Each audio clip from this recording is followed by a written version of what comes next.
Qui peut entretenir la mémoire de 1947 sans risquer d'être envoyé en prison ou sommairement exécuté? Progressivement, l'histoire de 1947 va être réécrite par les gouvernements malgaches.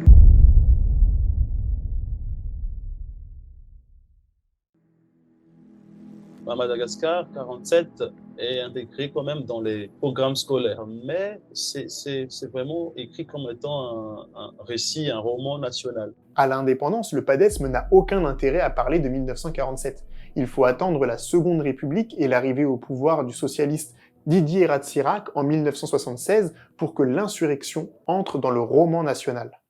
Souvent, les récits des révolutions reposaient sur des luttes acharnées, des sangs versés pour la nation, alors que Madagascar n'a pas obtenu son indépendance grâce à cela.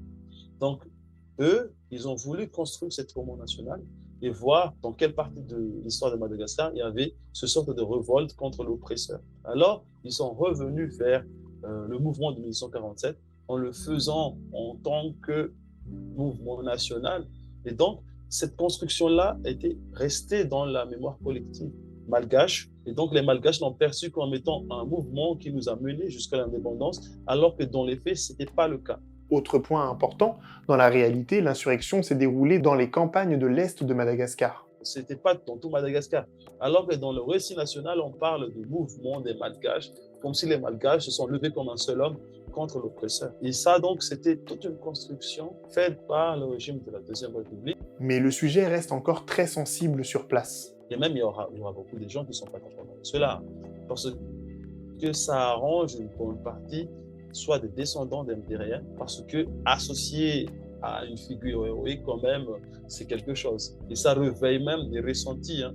Lorsqu'on fait des enquêtes, ça réveille des ressentis parce que l'oncle d'à côté, la famille d'à côté a attaqué l'autre côté. Je vous avais dit que c'était une histoire complexe. Mais alors, comment regarder l'insurrection de 1947 avec nos yeux d'aujourd'hui?